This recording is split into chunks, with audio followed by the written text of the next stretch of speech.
Capítulo 4. Roberto Koch, el paladín contra la muerte, parte 1. Entre 1860 y 1870, en tanto Pasteur se dedicaba a salvar la industria del vinagre maravillando a reyes y pueblos, un alemán miope, serio y de baja estatura estudiaba medicina en la Universidad de Gotinga. Se llamaba Roberto Koch. El sueño de Koch era ser explorador o médico militar, pero después de recibirse tuvo que hacer su internado en el poco interesante manicomio de Hamburgo.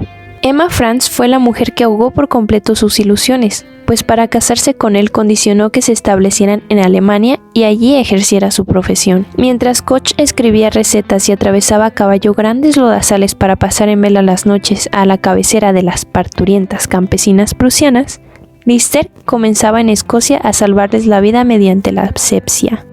Los profesores y estudiantes de las facultades de medicina de Europa empezaban a interesarse por las teorías de Pasteur y a discutirlas, pero él vivía aislado de todo eso, hasta que su esposa le obsequió un microscopio.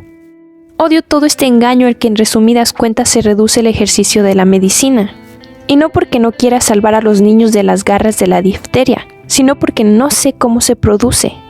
Estas eran las amargas reflexiones que Koch expresaba a su mujer. Parte 2. El carbunco era por aquel entonces una enfermedad misteriosa que traía preocupados a los campesinos de toda Europa. Esta plaga en sus andanzas no guardaba regla ni norma. Un hermoso cordero podía estar triscando alegremente por la mañana y aquella misma tarde, con la cabeza un poco caída, se negaba a comer. A la mañana siguiente lo encontraba su dueño tieso y frío.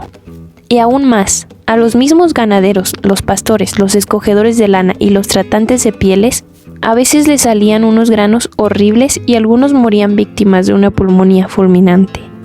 Koch empezó a interesarse en lo que sucedía. Con frecuencia ponía gotas de sangre de los animales muertos entre dos láminas de cristal muy delgadas y perfectamente limpias. Un día, al mirar por el microscopio, vio entre los diminutos glóbulos verdosos a la deriva unas cosas extrañas que parecían bastoncitos cortos.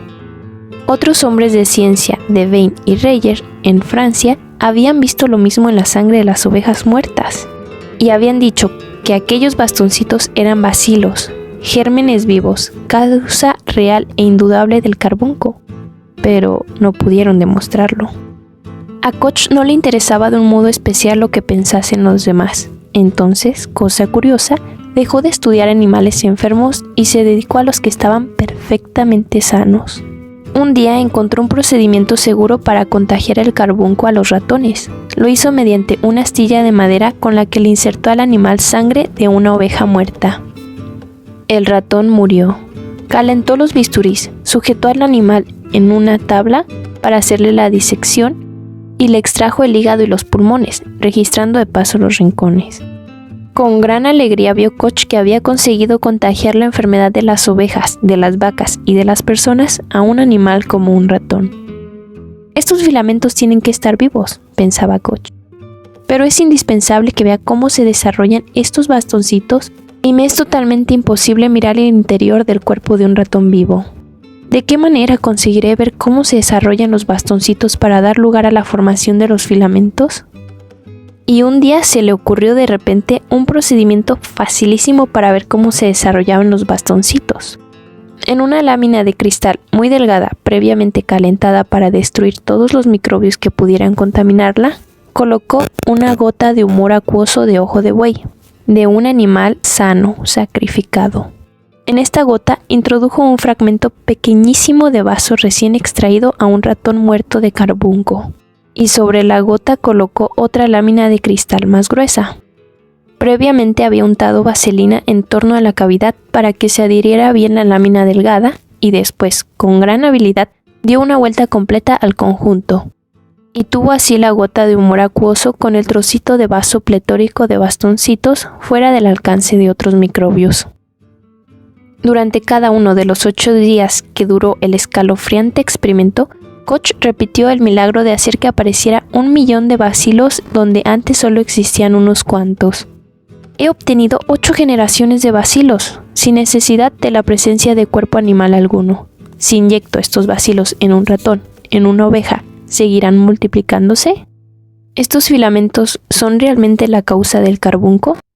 Con mucho cuidado, empapó Koch una astilla en la gota pendiente pletórica de microbios de la 8ª generación y la clavó en un ratón sano. «Lo he demostrado. Aquí están los filamentos, los bastoncitos», dijo cuando revisó al animal que murió. Parte 3.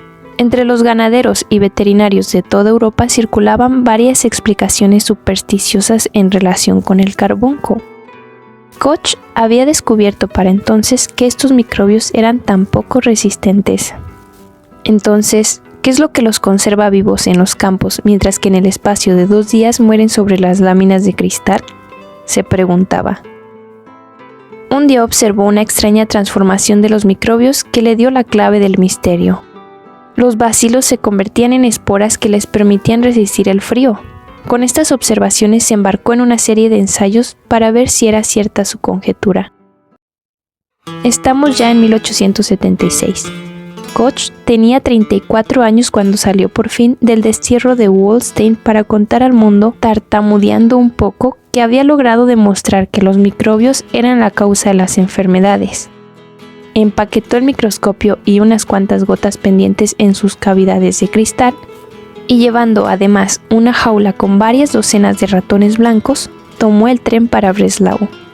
Iba a exhibir los microbios del carbunco, a decir cómo mataban a los ratones, a exponer la extraña manera que tenían de convertirse en esporas. Parte 4. El profesor Cohnheim, uno de los hombres más entendidos de Europa en cuestión de enfermedades, no pudo contenerse por más tiempo y le pidió a sus alumnos que fueran a ver a Koch. En esta noche memorable, Robert Koch mostró al mundo el primer paso dado hacia el cumplimiento de la profecía de Pasteur.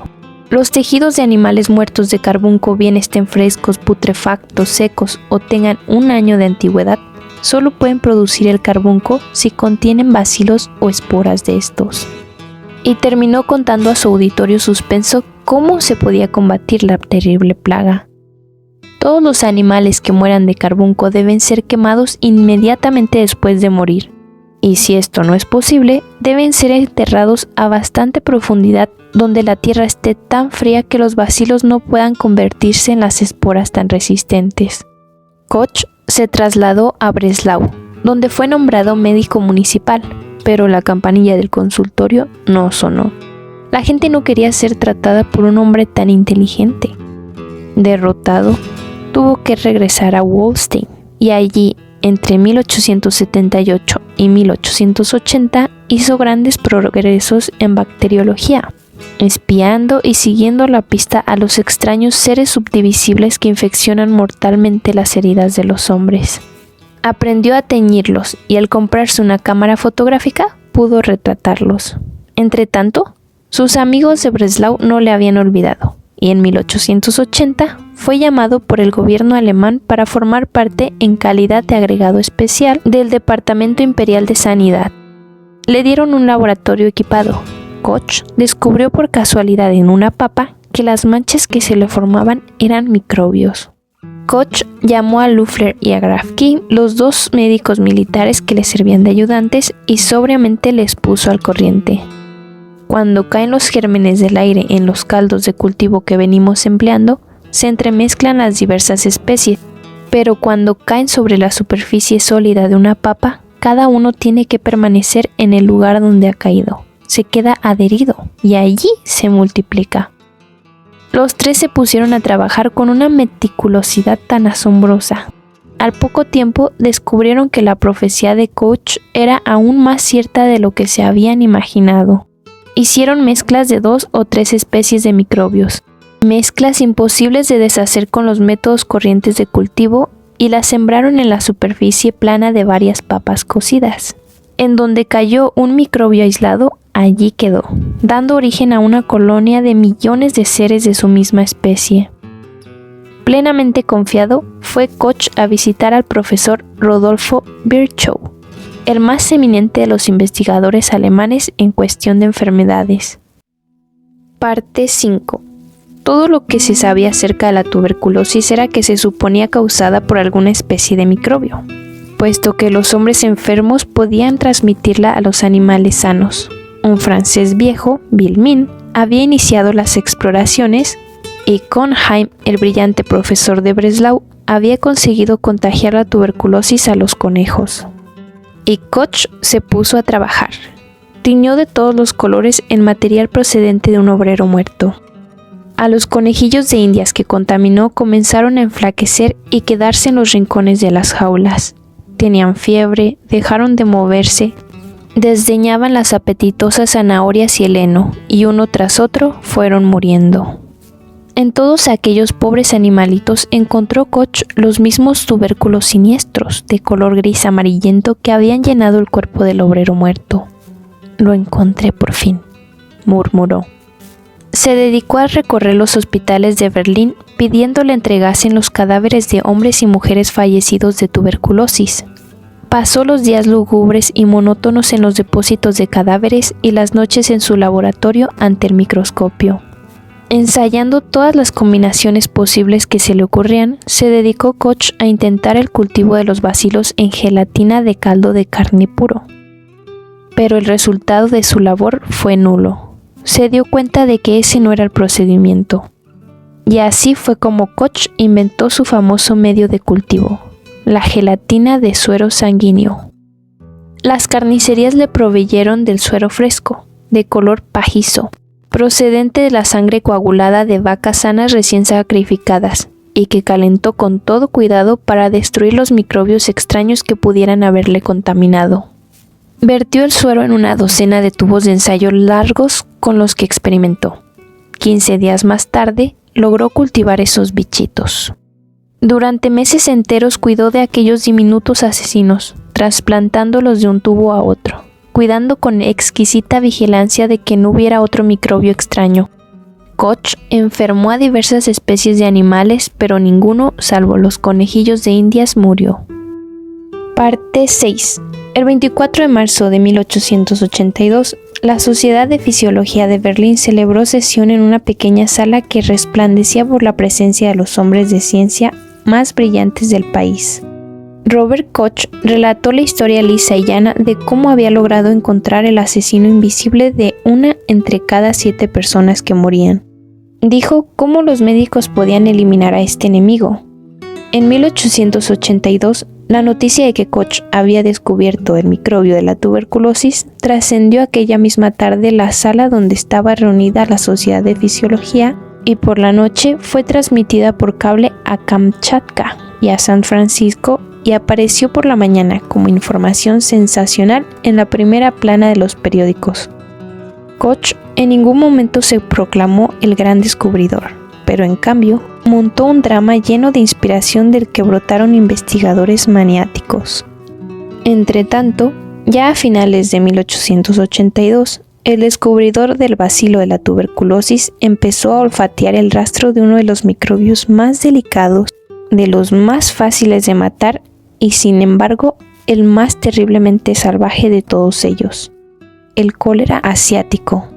Entonces dio comienzo una carrera entre Koch y Pasteur, es decir, entre Francia y Alemania, para descubrir el microbio productor de aquel cólera. Koch y Grafke trabajaron sin acordarse de comer ni de dormir, haciendo en locales horribles la disección de los cadáveres. Pero la epidemia comenzó a decaer de modo tan misterioso como había aparecido. Koch y Grafke hacían ya sus preparativos para regresar a Berlín cuando una mañana un azorado mensajero les dio la siguiente noticia. El doctor Dullier de la Comisión Francesa ha muerto de cólera. Koch y Pasteur se odiaban con toda sinceridad y pasión, como buenos patriotas que eran, pero en esta ocasión los dos hermanos fueron a ver al atribulado Roux para darle el pésame y ofrecerle sus servicios. Koch se apresuró a regresar a Berlín. Llevando unas cajas misteriosas, pidió ser enviado a la India. A su regreso informó: «El cólera no nace jamás espontáneamente», dijo a un auditorio formado por sabios médicos.